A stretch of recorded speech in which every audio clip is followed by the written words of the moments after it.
সমুদ্রের ঢেউ যখন ধীরে ধীরে এসে পায়ের কাছে ভাঙে আর নোনা হাওয়া সাথে ভেসে আসে এক অদ্ভুত শান্তি, ঠিক তখনই বুঝতে পারি আমরা বাংলার মাটিতেই আছি, আমরা দীঘায় আছি। হ্যাঁ, আমার আপনার সকলের প্রিয় দীঘা। গত ৩রা জানুয়ারি আমি গেছিলাম দীঘায়। তবে এই ভিডিওটা দীঘা নিয়ে ঠিক নয়, দীঘা নিয়ে বলার আর কিছুই নেই। এই ভিডিওতে থাকবে কিভাবে আপনারা জগন্নাথ মন্দিরে মহাপ্রসাদ পাবেন তার খুঁটিনাটি। দীঘা মানেই শুধু একটা সমুদ্র সৈকত না, দীঘা মানেই বাঙালির আবেগ, বাঙালির ছুটি, উইকেন্ড ডেস্টিনেশন। দীঘা মানেই ছোটবেলার স্মৃতি, পরিবারের সাথে কাটানো কিছু অমূল্য মুহূর্ত। কোনো বাঙালি জীবনে একবার হলেও দীঘা যায়নি এমন মানুষ খুঁজে পাওয়া খুব মুশকিল। কারণ দীঘা আমাদের কাছে শুধু ভ্রমণ নয়, দীঘা আমাদের কাছে অনুভূতি। সকালের সূর্যোদয় থেকে শুরু করে সন্ধ্যের লাল আকাশ, চা হাতে সমুদ্রের দিকে তাকিয়ে বসে থাকা, এই ছোট ছোট মুহূর্তগুলোই দীঘাকে বিশেষ করে তোলে। আর বাঙালির ভ্রমণ মানেই যে শুধু ঘোরা তা তো নয়, ভ্রমণের সাথে জড়িয়ে থাকে ভক্তি, সংস্কৃতি আর খাবারের গল্প। ঠিক সেই কারণেই আজ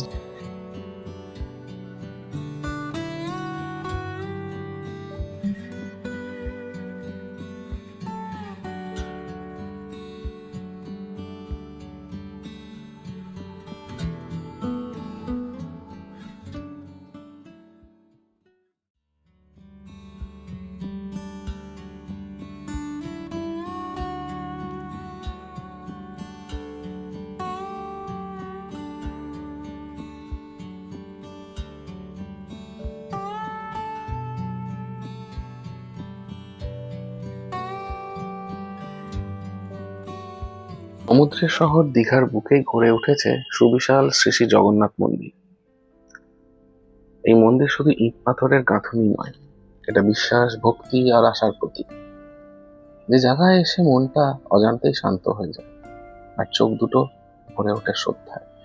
ভক্তদের বিশ্বাস, জগন্নাথ দেবের দর্শন করলে সব কষ্ট একটু হলেও হালকা হয়ে যায়, তা সেটা পুরী হোক কিংবা দীঘা।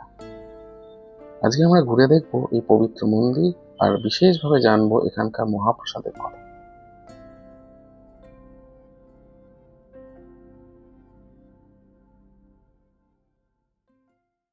আমাদের দুপুরের মধ্যাহ্নভোজ চলছে। আমরা দুপুরের মধ্যাহ্নভোজ সারি নীলাচল হোটেলে। দীঘায় প্রায় সব হোটেলেই কম বেশি একই রকমের খাবার দাবার পাওয়া যায়। এরপর আমরা যাই দীঘার জগন্নাথ মন্দিরের উদ্দেশ্যে।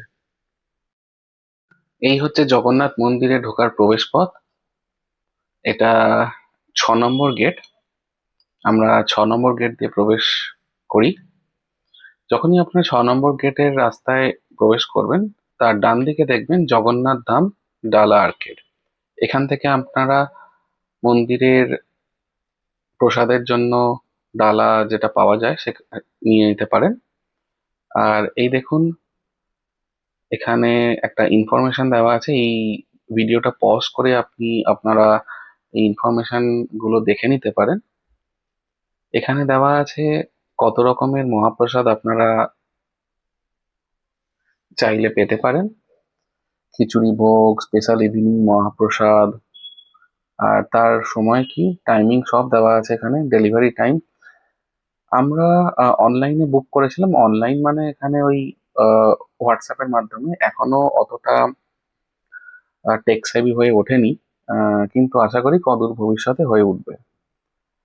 তো আমি রেকমেন্ড করব আপনারা মণ্ডপে এসে, মানে জগন্নাথ মন্দিরে এসে কুপন সংগ্রহ করবেন। এই হচ্ছে গেট নাম্বার 6। দেখতেই পাচ্ছেন মন্দিরের প্রবেশ পথ। এখান দিয়ে লাইন দিয়ে আপনারা ঢুকতে পারবেন। জলের বোতল কিংবা বড় ব্যাগ নিয়ে যাওয়া যাবে না। ঢোকার পরেই আপনারা দেখতে পাবেন আপনাদের দুদিকেই, ডান দিক এবং বাঁ দিক দুদিকেই সুব্যবস্থা জলের। আপনারা এখানে হাত বা পা ধুয়ে নিতে পারেন। আর এই যে দেখছেন এই দূরে এই বাড়িটা, বিল্ডিংটা, এটা এখান থেকে আপনাদের কুপন কালেক্ট করতে হবে। সামনে দেখতেই পাচ্ছেন সুবিশাল জগন্নাথ মন্দির, আর এই দেখুন লেখা আছে ভোগ কাউন্টারের পথ। ওই যে দূরে বাড়িটা, এটাই হচ্ছে কুপন কালেকশনের জায়গা, সকাল দুপুর বা রাতের। মন্দিরের পরিবেশটা বেশ ভালোই, চারিদিকে অনেক রকমের ফুল, রং বেরঙের ফুল দিয়ে সাজানো, আর এতটাই বিস্তৃত, মানে আপনাদের মন ভরে যাবে।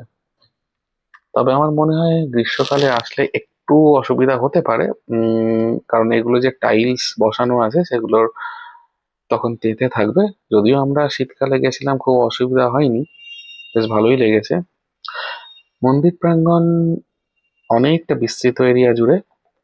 আর এই দেখুন দূরে দেখা যাচ্ছে আহ 3টে রথ। এই রথগুলোই রথের সময় বের করা হয় এখান থেকে। এবছরও আপনারা তা দেখতে পেয়েছেন,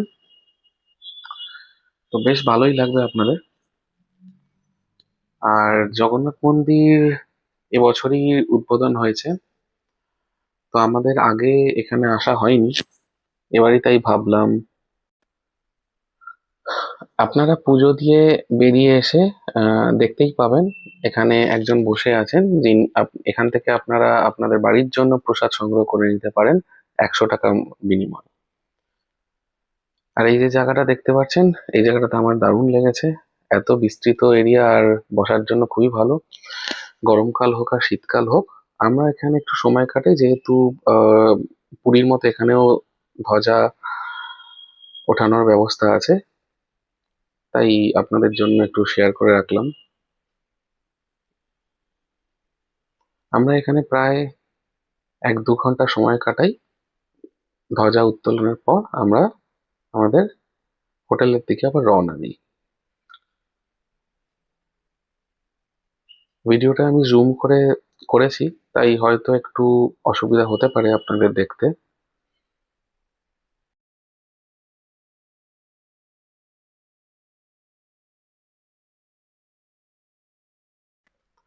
আর এই দেখুন, এই হচ্ছে রাতের জগন্নাথ মন্দির। যারা এখানে রাতের বেলায় এসেছেন তারাই একমাত্র জানেন কতটা সুন্দর রাতের জগন্নাথ মন্দির। তো যাই হোক, আপনাদের সামনে এখন যেই জায়গাটা দেখাচ্ছি, ঠিক এইখান থেকেই আপনাদের সকাল, দুপুর বা রাতের মহাপ্রসাদের কুপন কিন্তু সংগ্রহ করতে হবে। ঠিক এই জাল ইভিনিং মহাপ্রসাদ, যার মূল্য 150 টাকা। অনেক রকমের পদ ছিল, সাদা ভাত, পোলাও, ভেজিটেবিল চপ, আলু পটল, বেগুন ভর্তা, আরো অনেক রকম। দেখতে দেখতে দীঘার এই সুন্দর দিনটা শেষ হয়ে গেল। সমুদ্র, খাবার, ভক্তি আর মহাপ্রসাদ সব মিলিয়ে একটা পরিপূর্ণ ভ্রমণ। এই স্মৃতিগুলো নিয়েই এবার আমরা ফিরছি হোটেলের দিকে, কারণ কাল দুপুর 2টোয় আমাদের বাস। ভিডিওটা যদি আপনাদের ভালো লেগে থাকে, একটা লাইক, শেয়ার এবং সাবস্ক্রাইব করে দেবেন। ধন্যবাদ।